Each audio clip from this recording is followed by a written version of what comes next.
बाजार के लिए साल के सबसे बड़े दिन पर बेस्ट चैनल बेस्ट पैनल पर आप सबका स्वागत है। आइए करते हैं शुरुआत जी बिजनेस पर बजट के महा कवरेज की। गुड मॉर्निंग दीप, बड़े दिन के लिए तैयार है आप? एब्सोल्युटली सर, पूरा पैनल तैयार है, पूरी टीम तैयार है, पूरे जोश के साथ तैयार है। बट एक कॉम्प्लीमेंट मैं देना चाहूंगा जी, ये आपकी लुक बहुत ही अरे थैंक यू सो मच। नई तरह की लुक कहाँ से? देखिए आपके साथ बैठकर अगर स्मार्ट दिख जाए तो ये अचीवमेंट है अपने आप में क्योंकि दीप जैसे यंग और मतलब मोस्ट एलिजिबल बैचलर के पास आप बैठे हो तो थोड़ा तैयार होना जरूरी है। Thank you so much. और आप भी बहुत अच्छे लग रहे हैं और उम्मीद करते हैं जैसा आप और हम और जैसा हमारा चैनल हमारा पैनल अच्छा लग रहा है, वित्त मंत्री आज वैसा ही दमदार बजट पेश करे, क्योंकि एक बूस्टर डोज की जरूरत इकोनॉमी को है, एक बूस्टर डोज की जरूरत बाजार को भी है। एब्सोल्युटली सर, और बूस्टर डोज की जरूरत है और यही हमारी थीम भी है। ग्रोथ बूस्टर जी हमारा हैशटैग भी है, जिसके जरिए आप हमें ट्वीट भी कर सकते हैं। और पूरा दिन ही सर आज बड़ा हमने हमारे एक्सपर्ट्स और पूरी टीम के साथ एब्सोल्युटली। और इससे पहले कि हम पूरा विश्लेषण करें बजट में क्या कुछ हो सकता है, एक बार जल्दी से हमारे दर्शकों को बता दें कि आज क्या है खास आपके लिए इस बजट में। बजट स्टॉक एक्सचेंज जो आप हर रोज, हर बजट पर, हर रोज तो नहीं, हर रोज तो आप हमारे सारे एक्सपर्ट से मिलते हैं, लेकिन हर बजट पर आप बजट स्टॉक एक्सचेंज का करते हैं इंतजार। और आज भी पूरा दमदार पैनल हमारे साथ तैयार है। जो मुंबई से बाहर से हमारे खास एक्सपर्ट्स हैं वो आ चुके हैं, मुंबई के एक्सपर्ट्स भी समय से आ चुके हैं, तो सारे के सारे एक्सपर्ट्स तैयार हैं बजट स्टॉक एक्सचेंज में। कुणाल जी, राकेश जी, आशु सर, देखिए नाम लेने की जरूरत नहीं, ऐसे सज धज के साथ बिल्कुल तैयार है। तो बस जल्दी ही बजट स्टॉक एक्सचेंज में हम चलेंगे और हमारे सारे एक्सपर्ट से करेंगे मुलाकात। इसके अलावा भी दिन भर बाजार के और इकोनॉमी के और साथ ही कॉर्पोरेट सेक्टर के सारे दिग्गज आपको मिलेंगे दिन भर जी बिजनेस पर। रियल टाइम बेसिस एनालिसिस आपको होगा और बजट रिसर्च लैब में हमारे सारे मेहमान जो जुड़ने वाले हैं, अरुण गिरी, विजय मंत्री, वरिंदर बंसल, टीपी ओसवाल साहब, अजय बग्गा साहब और सौरभ मुखर्जी, ये 6 मेहमान वो हैं जो आपका बजट के भाषण के दौरान, बजट के तुरंत बाद बजट की बारीकियों का आपके सामने रखेंगे विश्लेषण। इसके अलावा कॉर्पोरेट दिग्गज होंगे हमारे साथ, बाजार के दिग्गज होंगे हमारे साथ, आनंद राठी साहब, आशीष चौहान साहब, विक्रम कोटक जी और राहुल अरोड़ा, निर्मल जैन, आशीष सोमैया साहब हमारे साथ होंगे। और शाम को 4 से 5 बजे एक पावर पैक पैनल भी होगा। उससे पहले हीरानंदानी साहब, अजय सिंह, अनीश शाह साहब, महिंद्रा एंड महिंद्रा के संगीता रेड्डी जी, कॉर्पोरेट के बड़े चेहरे हमारे साथ होंगे। और साथ में होंगे 4 से 5 बजे ये 4 महारथी जो बजट की बारीकियों को समझाएंगे और बाजार के लिए आगे दशा दिशा तय करने का काम करेंगे। रामदेव सर, मधु सर, सुनील जी और साथ ही नीलेश भाई, इन सबसे करेंगे शाम 4 से 5 हम मुलाकात। एब्सोल्युटली सर, तो पूरा पैक्ड डे है, पूरा पावर पैक पैनल भी है तैयार और इसी के करते हैं शुरुआत सर। ऑफ कोर्स बजट की बात है तो आपसे तो सवाल बनेगा ही। इस समय बाजार की बजट से क्या बड़ी उम्मीदें हैं? काफ़ी सारी चीज़ों की बात हुई है, बट ऑफ कोर्स अगर हम की प्रायोरिटीज़ की बात करें या कुछ बड़ी बातों की बात करें तो बाजार की क्या उम्मीदें हैं इस बार? दीप, सबसे बढ़िया बात है कि बाजार की कोई उम्मीद ही नहीं है। ये अपने आप में बड़ी चीज़ है कि हर बार बजट पर आपको ये उम्मीद रहती है कि वित्त मंत्री ये करेंगे, वो करेंगे, ऐसा कर दे, वैसा कर दे, लेकिन इस बार बाजार ये चाहते कि कुछ खराब न करे। कुछ खराब ना करा तो वो भी अच्छा है। तो पहली चीज तो है कि बाजार की पोजीशनिंग कैसी है बजट में जाने से पहले। और इतने बजट मैंने देखे हैं दीप, मेरे ख्याल से इससे हल्का बाजार मैंने बजट में जाने से पहले नहीं देखा। एब्सोल्युटली। चाहे वो आप ट्रेडर्स की पोजीशन देखें, चाहे वो एफआईएस की पोजीशन देखें, बहुत ही हल्के बाजार है। आपका पुट कॉल रेशियो 1 के नीचे है, आपकी एफआईएस की इंडेक्स लॉन्ग पोजीशन 30-32% के आसपास है। मतलब जो मार्च 2020 की पोजीशंस हुआ करती थी वैसी पोजीशंस है। पिछले 3 महीनों में जो हर सीरीज में हल्का फुल्का करेक्शन जो मिला उससे ट्रेडर्स काफी हल्के हो चुके हैं। सो अच्छी बात ये कि बाजार पोजीशन के लिहाज से भी हल्के हैं और इमोशंस के लिहाज से भी हल्के। करेक्ट सर, बिल्कुल। दोनों ही कम है। इमोशंस भी नहीं है कि हमें कुछ बहुत ज्यादा चाहिए। अगर आप ये सोचे कुछ खराब ना हो वही अच्छा है तो इससे बढ़िया क्या बात हो सकती है। तो no news means good news, no bad news is good news, वैसा वाला हाल है। तो इस बार अगर बजट में कुछ भी खराब नहीं आए तो वो ही अच्छा माना जाएगा। तो मेरा ये समझना है कि बहुत अच्छे पोजीशंस के साथ जा रहे हैं। हाँ, सिर्फ एक ही चीज है, कल थोड़ी तेजी हो गई, आज थोड़ी और होगी बजट में जाने से पहले। तो ये 500 पॉइंट जो बढ़ गया, अगर ये 500 पॉइंट और नीचे होते, 17,000 के आसपास होते, तब तो कहना ही क्या। लेकिन एक तरह से अच्छा है दीप कि अगर हम 17,500 के आसपास बजट में घुसेंगे तो 16,400 16,600 की रेंज में जो हमने करेक्शन दिखाया है 18,350 से 2,000 पॉइंट का, अब वो आपके लिए स्ट्रॉन्ग बेस हो जाएगा। तो आप नया लो नहीं बनाएंगे, अगर नया लो नहीं बनाएंगे तो लॉन्गर टर्म चार्ट पे आपका बाजार खराब नहीं होगा। तो अगर बजट खराब भी हो जाए, आप 17,500 पर, तो कितना 1,000 टूट जाएंगे, करेक्ट। 1,000 मतलब 5% होता है, तो इससे ज्यादा तो बजट की ताकत भी नहीं है, नहीं इससे ज्यादा तो गिराने की बजट की ताकत भी नहीं है, ठीक है। तो इस लिहाज से आपके लिए कुशन बन गया। मेरा ये मानना है कि बजट के बाद 2 से 3% की रेंज रह सकती है, ऊपर या नीचे की तरफ, जहां से भी आप बजट में जा रहे हैं। सपोज 17,500 पर जा रहे हैं तो 16,850 16,900 आपके लिए स्ट्रॉन्ग सपोर्ट हो जाएगा। और अगर आप 17,500 से ऐसे देखेंगे 18,000 18,150 ऊपर की रेंज हो जाएगी। तो मेरा ये समझना है बजट के बाद 2 से 3% का मूव आपके लिए आ सकता है। और ये 2 से 3% का मूव क्लोजिंग बेसिस पर कहीं भी आ जाए, उसके बाद अगले 2-3 दिनों में बाजार अपने आप को एडजस्ट करके सेटल करने की कोशिश करेंगे और फिर नया मूव ग्लोबल मार्केट्स के दम पर डिसाइड करेंगे। तो ये बजट का ओवरऑल सेटअप है बजट में जाने से पहले। Understood sir. तो चलिए, हल्के बाजार हैं, थोड़ा रिबाउंड हुआ है, पर अच्छा सेटअप बाजार का दिख रहा है सर। पर हमारी जो इस बार की थीम है ग्रोथ बूस्टर, और हमारा हैशटैग भी है ग्रोथ बूस्टर जी। अगर ये बजट ग्रोथ बूस्टर होना है तो कैसे हो सकता है ये बजट, ये बताएं सर। ग्रोथ को बढ़ाने के लिए क्या चाहिए जी? पैसे। और पैसे अगर वित्त मंत्री दे दे, चाहे तो खुद खर्च करे, चाहे हमसे करवाए, हम तैयार है खर्चा करने के लिए। एब्सोल्युटली। आप दीजिए, टैक्स कट कीजिए। इस बार पर्सनल टैक्सेशन में कटौती के लिए बहुत बढ़िया प्लेटफॉर्म है जी। अगर अभी नहीं करेंगे तो कब करेंगे, और उसका रीजन बताता हूँ। 25% कॉर्पोरेट टैक्स लाने के बाद life time high corporate tax collection है आपका। तो इसका मतलब क्लियर कट है, ये प्रूव हो चुका है। और ये भी तब जबकि आप कोविड के समय से जूझ कर निकले हैं। तो इसका मतलब क्लियर कट है, जितनी टैक्स की दरें नीचे रहेगी उतना टैक्स कंप्लायंस बढ़ेगा। और जो काम उन्होंने वित्त मंत्री ने किया है कॉर्पोरेट्स के लिए, अगर वही कर दे दुनिया याद करेगी नहीं। करेक्ट। दोनों को, वित्त मंत्री को भी, प्रधानमंत्री को भी। अब टाइम आ गया कि आप पर्सनल टैक्सेशन की दरों को भी 25% पर लेकर आए। फिर आप देखिए क्या टैक्स कलेक्शन बढ़ता है। चलिए ऊपर से नीचे ना करें, नीचे से ऊपर करें। तो जो नीचे के तबके के लोग हैं, 15 लाख तक के लिए आपके पास न्यू और ओल्ड रिजिम का है, बढ़ाइए ना। 15 लाख में आजकल क्या होता है, अगर उसमें भी आप 3-4 लाख रुपए इन्वेस्ट कर दे करा दे तो बचता क्या है टैक्स वैक्स कटने के हटाने के बाद। तो मेरे ख्याल से पर्सनल टैक्सेशन में कहीं न कहीं रिलीफ देने की जरूरत है। या तो स्टैंडर्ड डिडक्शन आप बढ़ा दें, या जो हम इन्वेस्ट करके पैसा बचाते हैं वो बढ़ाएं। वो ज़्यादा अच्छा नहीं होगा, ज़्यादा अच्छा ये होगा कि आप टैक्स की दरें कम करें या स्लैब्स ऊपर कर दें, जिससे कि लोगों के हाथ में पैसा आए खर्च करने के लिए। और एक चीज़ बताऊं दीप, कि जो पैसा बड़ा खर्च करता है वो मिडिल क्लास करता है। अगर आप जिसकी कमाई 1 करोड़ से ज़्यादा है, अगर उसका टैक्स कम ज़्यादा कर भी दें बहुत फ़र्क नहीं पड़ता, क्योंकि उसकी बचत में जाता है। लेकिन जो 10, 15, 20 लाख रुपए सालाना कमाने वाले लोग हैं, अगर उनकी जेब में 25,000 रुपए साल में आप ज़्यादा डाल दें तो वो जाकर स्पेंड करेंगे, वो इकोनॉमी को बूस्ट देंगे। तो मेरा ये मानना है कि लोअर स्लैब पर करने की ज़्यादा जरूरत है। अपर स्लैब में करें तो बहुत अच्छी बात है, नहीं तो लोअर स्लैब से आप इनकम टैक्स में रिलीफ दें। पहली चीज ये करनी चाहिए। दूसरी चीज ये कि घर खरीदारों को थोड़ी सी टैक्स में राहत और बढ़े। जो ब्याज पर आपको छूट 2 लाख रुपए तक की मिलती है, 1.5 लाख रुपए तक की छूट आपको प्रिंसिपल रिपेमेंट पर मिलती है। अफोर्डेबल हाउसिंग के लिए और एक्स्ट्रा छूट है 2 लाख की। मुझे लगता है कि अब बढ़ाने की जरूरत है, क्योंकि रियल एस्टेट वो सेक्टर है जो सबसे ज्यादा एम्प्लॉयमेंट देता है। और अगर इस एक सेक्टर को आपने संभाल लिया तो 500 और आसपास की मैन्युफैक्चरिंग वाली सेक्टर जो है ना, वो उसके ऊपर डिपेंडेंट है। तो एक इस सेक्टर को संभाल ले, बाकी सब काम अपने आप हो जाएगा। तो मुझे लगता है कि घर खरीदारों को और ज्यादा टैक्स छूट देने। देखिए, एक तो है ना कि पड़ा हुआ मरा हुआ सा सेक्टर हो, उसको हिलाओ कुछ होता नहीं है। और एक जो मोशन में चल पड़ा है उसको हल्का सा वो दौड़ पड़ेगा। सो ये सेक्टर इस वक्त वो मोशन में आ चुका है, हल्का सा पुश दीजिए दौड़ पड़ेगा और इकोनॉमी को दौड़ा दीजिए। दूसरी चीज ये, तीसरी चीज ये जो सरकार के लिए ज्यादा जरूरी है, हमारे लिए नहीं मांग रहे हैं वित्त मंत्री जी। देख, हम इतने भी सेल्फिश नहीं है, हम आपके बारे में भी सोचते हैं।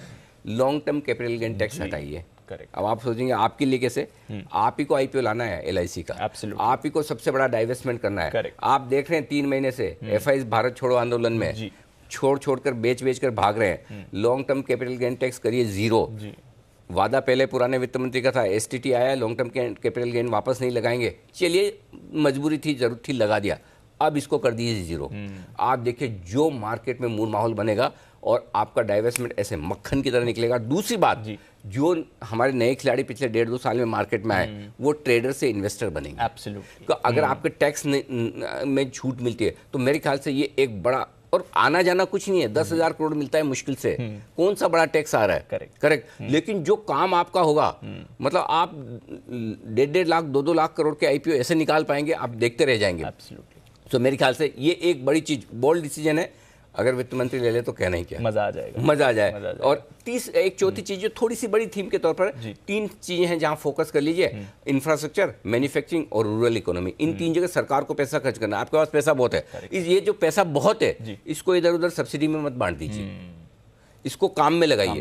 मतलब कई बार क्या होता है कि हमारे साथ भी होता है, बहुत मतलब जरूरत से ज्यादा अगर समझो बोनस मिल जाए यही, तो हम सोचते हैं चलो यार ठीक है ना, थोड़ा आलतू फालतू खर्च कर देते हैं। ये प्रॉब्लम वित्त मंत्री के साथ भी आ सकती है, क्योंकि टैक्स बहुत आया है ना। सो यहीं पर कंट्रोल करने वाली बात है। तो आप इस पैसे को ढंग से लगाइए।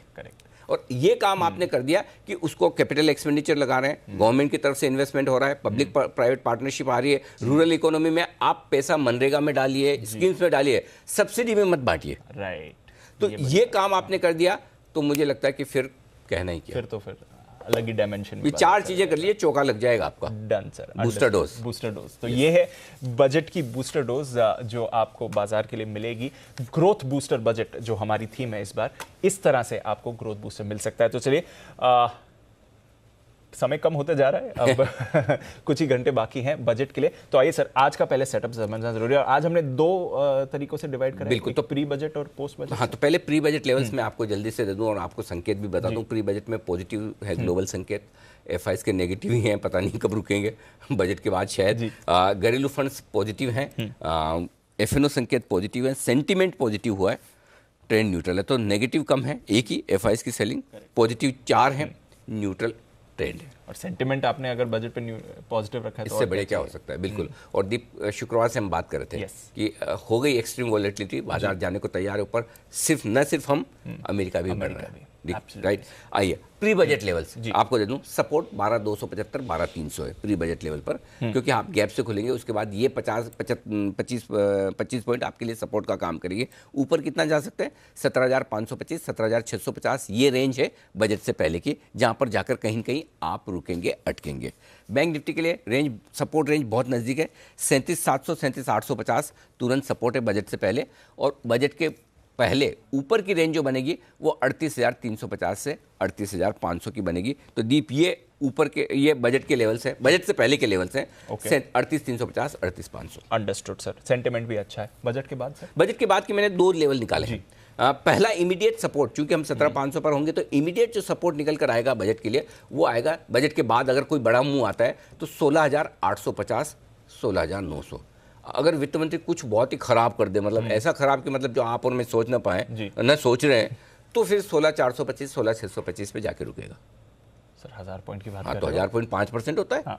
5 से 6% तो फिर तो हम क्या करें, ये तो वित्त मंत्री के हाथ में, वो चाहे, लेकिन लेवल ये है। अच्छा, 16,850 16,900 के नीचे फिर गए तो फिर आपका ये लेवल है, अगर बहुत खराब आया तो। एक बार जरा फिर से समझा देंगे सर, बजट से पहले और बजट के बाद दोनों का? हाँ, बजट से पहले का लेवल सिंपल है दीप। निफ्टी पर सपोर्ट है 17,325 17,375 17,275 17,300। ओके, ठीक है। ऊपर 17,525 17,650। ठीक है, ठीक है। बैंक निफ्टी का बहुत नजदीक सपोर्ट है 37,700 37,850। ओके। ऊपर 38,350 38,500। ये बहुत छोटे छोटे लेवल बजट के पहले तक के हैं। ठीक है। बजट के बाद के लिए 16,850 16,900 यहाँ रुक जाना चाहिए जी। लगता नहीं इसके नीचे, लेकिन बजट के दिन है तो आपके हाथ में रहना चाहिए रेंज, तो आपको पता रहे कि बहुत खराब हो गया तो क्या। तब ये है 16,425 16,625। ऊपर कितना? 17,750 17,850 तुरंत रेंज है रुकावट की। ठीक है। जिसके नीचे आपका ट्रेंड न्यूट्रल हुआ था जी, यहां रुक जाएंगे। अगर पार हुए 18,100 18,150 वहां जाकर रुकेंगे, यह फाइनल रेट। ठीक है। बैंक निफ्टी जी 37,050 37,225 बजट से ठीक पहले का सपोर्ट है। ओके, सॉरी, बजट के बाद का बड़ा सपोर्ट है, इसके नीचे नहीं जाएंगे। अगर गए तो 37,300 माफ कीजिएगा 36,375 36,525 वहां जाकर बैंक निफ्टी रुक जाएगा। आप अभी 38,000 के आसपास है। Yes sir. ठीक है, 38,500 मान लीजिए, 2,000 पॉइंट की ये 6% के आसपास की बैंक निफ्टी की रेंज नीचे की आती है। 3 से 6% की रेंज निकल कर आती है, बड़ी रेंज। हाँ, अगर ठीक ठाक नॉर्मल सा बजट निकला, नो इवेंट टाइप का, 2 से 3%, एक्स्ट्राऑर्डिनरी निकला तो 5 से 6%। ये आपको ध्यान में रहना चाहिए। ठीक है, ये अभी तक आपको वोलेटिलिटी प्रीमियम डेटा ये बता रहे हैं। ऊपर 38,725 38,850। ठीक है, जहां तक हम अभी पहुंचे इस रनअप में, इसके पार निकले तो 39,000 239,500 तक जाने की रेंज बैंक निफ्टी की बन सकती है। इसके ऊपर 38,725, 38,850 तो यही है, इसके ऊपर गए तो 39,200, 39,500 तक जा सकते हैं, वहां तक जाने की जगह बनती है। Understood sir. तो चलिए ये है आपके लिए सारी बड़ी रेंजेस। डेटा क्या कह रहा है सर इसमें? डेटा एफआईएस का 28% से बढ़कर 32% आया, ठीक है, कंफर्टेबल है, अभी भी हल्के हैं। पुट कॉल रेशो उल्टा 0.92 से 0.91 हुआ, कमी हुआ है, कंफर्टेबल है, दोनों ही कंफर्टेबल है, कोई टेंशन की बात नहीं। विक्स थोड़ा बढ़कर आया, बजट के एक दिन पहले विक्स बढ़ना कोई दिक्कत वाली बात नहीं है। स्टॉप लॉसेस दे दूं, लॉन्ग पोजीशन पर 17,250 का रखिए इंट्राडे और क्लोजिंग बेसिस पर, बैंक निफ्टी पर 37,500 का रखिए इंट्राडे क्लोजिंग बेसिस पर। शॉर्ट अगर आप हैं, क्योंकि आप गैप से खुल रहे हैं इसलिए और ऊपर का दे रहा हूँ 17,650, नहीं तो वैसे तो आपका short price stop loss trigger हो गया 17,425 के ऊपर तो पक्का ही हो जाता है, जिसके ऊपर आप खुलेंगे। उसके बाद खुलने के बाद कहाँ रखना है, वो 17,650 हो सकता है अगर आपकी ताकत उतनी है तो, नहीं तो फिर पहले ही काट लें। बैंक निफ्टी पर 38,850 का होता है, अगर आपको छोटा रखना है 38,250 का रखें, ये आपके स्टॉप लॉस है। बाकी आज मैं अलग से बाय और सेल की स्ट्रेटेजी नहीं दे रहा हूँ, सेल की बजट के पहले करना नहीं है। बाय की स्ट्रेटेजी में आप गैप से खुलकर लेवल के आसपास से पहुंचेंगे, लेवल 500 525 है, उसके बाद 600 650 है, ये रेंज है आपके लिए बैंक निफ्टी में, और बैंक निफ्टी में 38,350 38,500, उसके बाद 38,725 38,850 ये रेंज है, जो लेवल मैंने सारे आपको दे दिए। ठीक है सर, अंडरस्टूड। एक बार जरा एफआईएस का भी डेटा टच तो कर ही लें सर। एफआईएस के डेटा में अब तक कल तक के डेटा का अब कोई वैल्यू नहीं है ना, एफएनओ के डेटा की बहुत वैल्यू है। अब हम आज जो होगा देखा लेंगे, ठीक है सर, क्योंकि अब जो इन्होंने बजट के पहले जो करना था वो कर दिया, अब उस डेटा की रिलेवेंस नहीं है। बजट अगर अच्छा आया तो सब भागेंगे दौड़ेंगे, सबसे ज्यादा यही दौड़ेंगे लेने के लिए, दौड़ेंगे बिल्कुल। चलिए तो अच्छा है। एक और चीज कर सकते हैं, कुछ एफआईएस के टैक्सेशन को लेकर भी अगर कुछ कमाल कर दे, क्योंकि काफी समय से एफआईएस की ये डिमांड है कि हमें दूसरे देशों के मुकाबले में आपके यहाँ 10% टैक्स ज्यादा देना पड़ता है, करेक्ट। तो अगर वो लेवल प्लेइंग फील्ड बनाने के लिए कि समझो आप चाइना में 10% टैक्स आता है, हमारे यहाँ वहाँ 9 आता है, हमारे यहाँ 10 आता है, या वहाँ 10 आता है, हमारे 11 पड़ता है इफेक्टिवली, अगर उसको कम कर लें तो भी एफआईएस दौड़कर फिर आ जाए, जबरदस्त एक्शन बनेगा। खाली एक छोटा सा बस टैक्स में हल्की सी लॉन्ग टर्म में या कहीं एफआईएस के टैक्सेशन में चेंज कर दें तो काम हो जाए, हमारे बाजार खुश हो जाएंगे। बिल्कुल। चलिए कुछ बड़ी उम्मीदें और बाजार के लिए आपकी strategy, pre budget post budget दोनों लेवल्स अनिल जी ने आपको समझा दिए हैं। स्टॉक्स भी आज काफी सारे एक्शन में होंगे। पोस्ट बजट तो ऑफ कोर्स जो इंपैक्ट आएगा उसकी बात करेंगे, प्री बजट कहां पर रखनी है नजर ये भी आपको बताएंगे। स्टॉक से न्यूज और पूरा का पूरा ब्रोकरेज एक्शन। बस एक छोटा सा ब्रेक ले लेते हैं और ब्रेक के बाद बढ़ाएंगे इन सब आगे।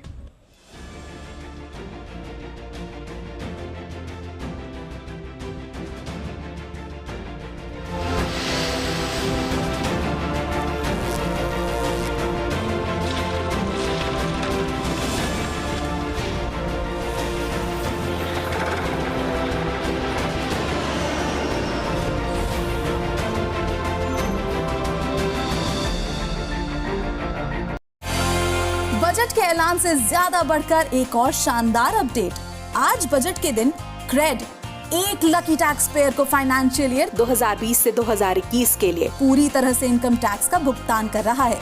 क्रेड ऐप डाउनलोड कीजिए, अपने क्रेडिट कार्ड बिल्स का भुगतान कीजिए और पाइए 100% टैक्स बैक।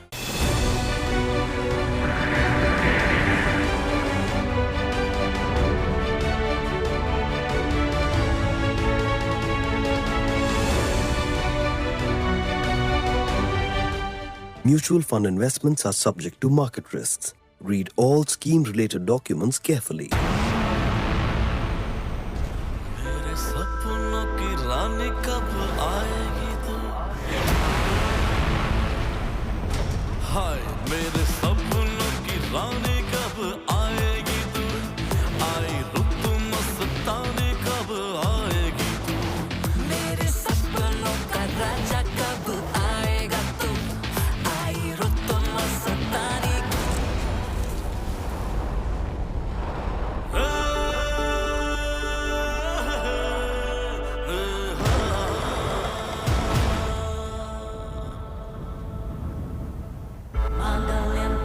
सोच क्या रही है?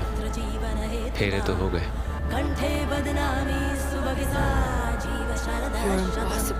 इम्पॉसिबल। वो क्या होता है?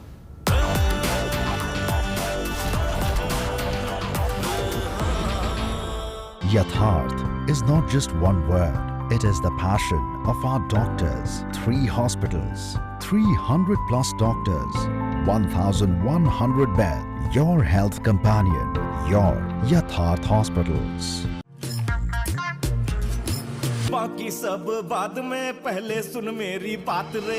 लाइफ के टेढ़े मेढ़े रोड पे होंगी चुनौतियां हर एक मोड़ पे, बट हमने कभी ना फिक्र की, पर हमने कभी ना फिक्र की, क्योंकि हमने पहले ले ली LIC। स्मार्ट लोगों की क्लियर है प्रायोरिटी, बाकी सब बाद में, पहले LIC।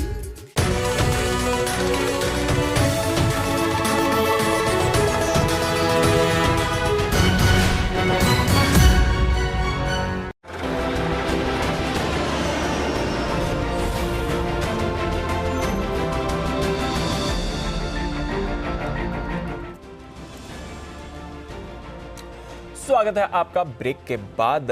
बजट की है पूरी तैयारी और बाजार भी बढ़िया मूड माहौल में है इस समय। इससे पहले कि बजट की बात करें और हमारे सारे एक्सपर्ट्स के साथ जुड़े, एक बार आपको बता देते हैं कि आज कहां पर रखनी है आपको नजर, क्योंकि काफी सारे स्टॉक्स हैं। नतीजों का सीजन भी फुल फ्लो में है इस समय, तो ढेरों नतीजे आए हैं, ढेरों नतीजे आने वाले हैं, कुछ खबरें भी हैं और साथ ही ब्रोकरेजेस का भी काफी कुछ कहना है आज। तो हमारी पूरी रिसर्च की टीम के साथ जुड़ते हैं और जानते हैं कहां रखनी है आज के लिए आपको नजर। तैयार है मेरे साथ कुशल, वरुण, देवांशी और साथ ही आशीष। स्वागत है आप सबका और गुड मॉर्निंग। करते हैं आज की तैयारी, ढेरों स्टॉक्स हैं। बिल्कुल कुशल बताएं। यस। तो good morning Deepanshu.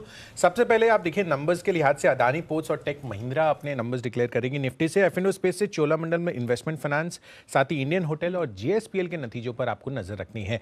Cash space से Gujarat Ambuja, KPIT tech, Kansai Nerolac, Laxmi organics जैसे स्टॉक्स अपने नंबर्स डिक्लेयर करते हुए दिखेंगे, तो यहाँ पर भी फोकस आपका बना रहना चाहिए। अदानी विल्मर के IPO के फाइनल सब्सक्रिप्शन डेटा भी आते हुए नजर आ रहे हैं, जहाँ पर 17.37 टाइम्स ये सब्सक्राइब होता हुआ दिखा है। रिटेल सेक्टर का जो पार्टिसिपेशन है सेगमेंट का, वो 3.92 टाइम्स बढ़ता हुआ नजर आया है। पोस्ट मार्केट नंबर्स में सबसे पहले टाटा मोटर्स नंबर्स अनुमान से कमजोर साइड पर देखने को मिले हैं। आय करीबन 4.5% गिरकर 72,229 करोड़ पर आती हुई दिखी है। हमारा अनुमान 76,800 करोड़ रुपए का था। साथ ही कंपनी की जो मार्जिन है 9.4% पर आई है। इनफैक्ट हमारा अनुमान यहां पर भी ज्यादा था, 11% का। मुनाफे के लिहाज से इनफैक्ट आप कह सकते हैं घाटा जो है कंपनी का 250 करोड़ का हमारा अनुमान था, उसके मुकाबले 1500 करोड़ रुपए का घाटा कंपनी ने दिया है। लार्जली अदर एक्सपेंसेस और जो प्रोडक्ट डेवलपमेंट और इंजीनियरिंग एक्सपेंसेस है उसके बढ़ने से यहां पर इंपैक्ट आता हुआ दिखा है आपको EBITDA और साथ ही मुनाफे पर। साथ ही JLR की जो वॉल्यूम्स है वहां पर भी थोड़ा इंपैक्ट आया है सेमीकंडक्टर की शॉर्टेज की वजह से। तो यहां पर नजर रखिए और अंत में आपको IOC के नंबर्स पर भी नजर रखनी है, क्योंकि यहां पर आय बेटर देन एस्टिमेट्स आती हुई दिखी है, लेकिन मार्जिन और मुनाफा वो थोड़ा सा अनुमान से कमजोर है। आय करीबन 23% बढ़ी है, बट कामकाजी मुनाफा में 15% की गिरावट रही है और कंपनी की मार्जिन जो है 8.2% के मुकाबले 5.6% पर आई है। हमारा अनुमान 8.2% का था और मुनाफा भी लगभग 7.5-8% गिरकर 5,860 करोड़ पर आता हुआ दिखा है। ओके, तो ये है आपके लिए कुछ नतीजे जहां पर रखनी है आपको नजर। ऐसे ही ढेरों नतीजे वरुण के पास भी हैं। वरुण, मॉर्निंग, बताएं इनके बारे में।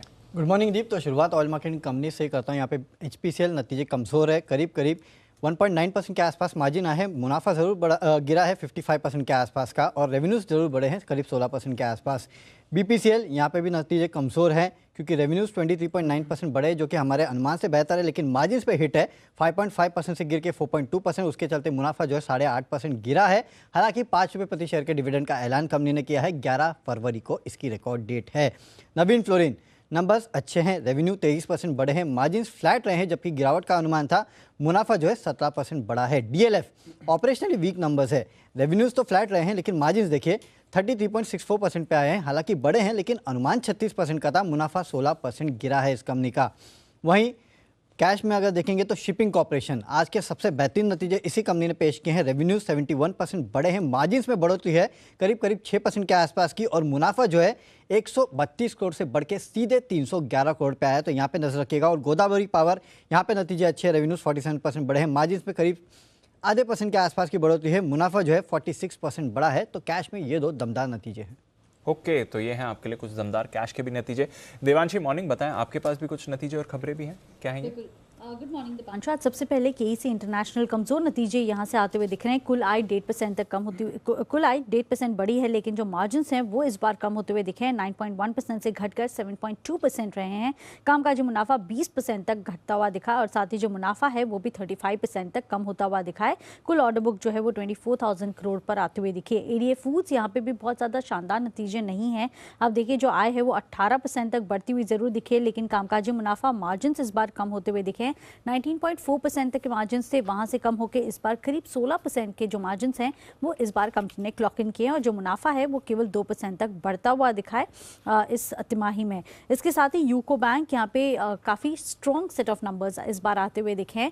कुल मिला के जो असेट क्वालिटी है वो काफ़ी ज़्यादा मजबूत आती हुई दिखी है। 8% पे आई है, 9% से घटकर। नेट एनपीएस भी 3.37% से कम होकर 2.81% पे आते हुए दिखे हैं।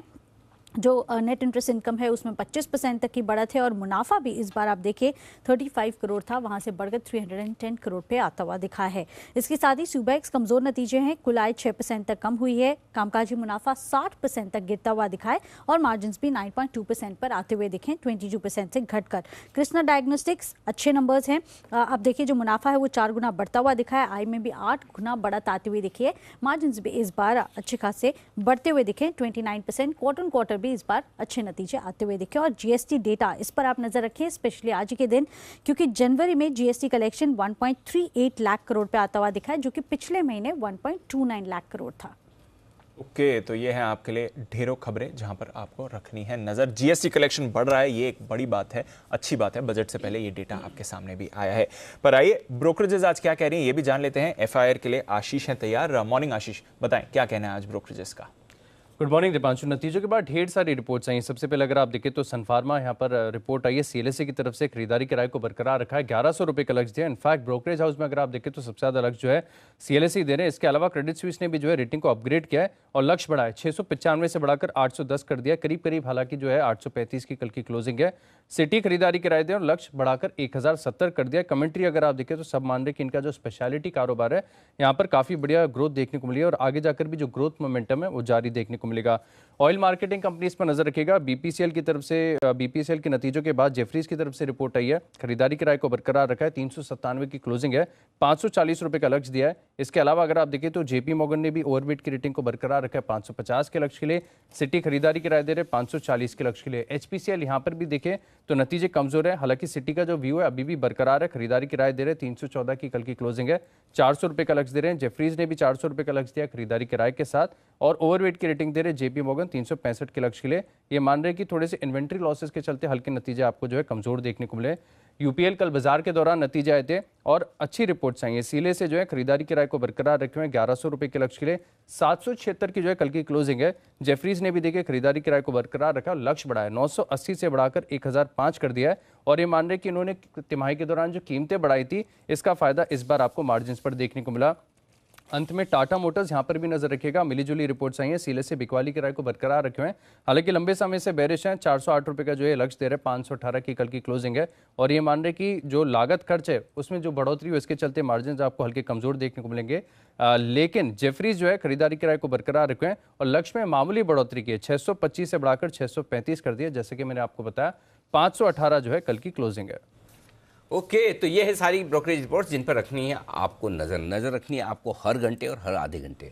हर घंटे आपको मिलेगा जी बिजनेस पर एक बहुत आसान सा सवाल, उतना आसान भी नहीं है सवाल, थोड़ा तो मुश्किल होना चाहिए जिसमें आपको दिमाग लगाना पड़े या कम से कम और कुछ ना तो गूगल तो करना पड़े, उसके बगैर तो इनाम का मजा क्या है। तो आपको हर घंटे हम एक सवाल पूछने जा रहे हैं और उस सवाल का सही जवाब देने पर कुछ लकी विजेताओं को मिलेंगे आकर्षक इनाम भी, और दूसरा हर आधे घंटे बाजार खुलने के बाद आपके लिए होगा ऑप्शन, हर ऑप्शन के जरिए आपके लिए कमाई का मौका भी। तो आइए हर घंटे का सवाल आपको देना है और सवाल देने का बड़ा आसान सा तरीका है, आप अपने मोबाइल फ़ोन में जाएं और मैसेज बॉक्स में जाइए, ZB जी बिजनेस का शॉर्ट फॉर्म ZB है, एक स्पेस दे दीजिए और उसमें आपको जवाब देना है। मतलब जैसे ये 7 बजे का शो था, सवाल था कि वित्त मंत्री किस शहर में बजट पेश करती है, तो आपको बताइए नई दिल्ली। बड़ा आसान है, शुरुआत में आसान है, थोड़ा आगे की मुश्किल होंगे। और तो सुनंदा कौशिक हैं जो पहली, अच्छा उनकी ट्विटर हैंडल देखिए बड़ी इंटरेस्टिंग है, सुकूस किचन। अच्छा, सुनंदा जी को हम भेजेंगे कुछ आकर्षक इनाम, वो इस घंटे की विनर रही हैं। हो सकता है बहुत ज़्यादा पार्टिसिपेशन आए तो हमें विनर्स बढ़ाने पड़े, एक से ज़्यादा भी देने पड़े। वो करना ही पड़ेगा, मुझे लग रहा है जिस तरह से लोगों का रेस्पॉन्स आ रहा है। नाम सारे ना बता पाए, लेकिन इनाम हम ज़्यादा देने की भेजने की कोशिश करेंगे। अब अगला सवाल है कि कितने बजे बजट पेश किया जाता है। देख लीजिए कितना बजे, चारों ऑप्शन आपके सामने आ गए, 3 ही दिए वहाँ, ठीक है, बढ़िया, अच्छा है। 11 PM, 11 AM, 2 PM। हाँ, कैच इसी में है। AM PM में ध्यान रखिएगा, ढंग से सोच समझ कर, जल्दी के चक्कर में मतलब पूरा घंटा है आपको। अब मैं 9 बजे बताऊंगा इसका सही जवाब, तब तक आप करिए थोड़ा सा इंतज़ार। लेकिन अब हाँ, इसके लिए भी सिंपल है, ZB ये दूसरा वाला सवाल है, तो 2A 2B 2C आपको ये टाइप करके भेजना 575 पर 57575 पर। और या फिर आप एक काम करो, ट्वीट भी कर दो, हम ट्विटर से भी उठा रहे हैं, लेकिन ट्विटर पे एक ही कंडीशन है, ये दोनों हैशटैग आपके होने चाहिए, hashtag budget on Zee, hashtag growth booster Zee, क्योंकि हम हैशटैग से उठा रहे, नहीं तो इतना ढूंढने में तो बहुत मुश्किल काम है। तो आप हैशटैग का इस्तेमाल करके अगर ट्वीट करेंगे हम वहाँ से भी ले लेंगे, या फिर आप SMS करेंगे तो हम वहाँ से भी ले लेंगे, ठीक है। तो बस आप जुट जाइए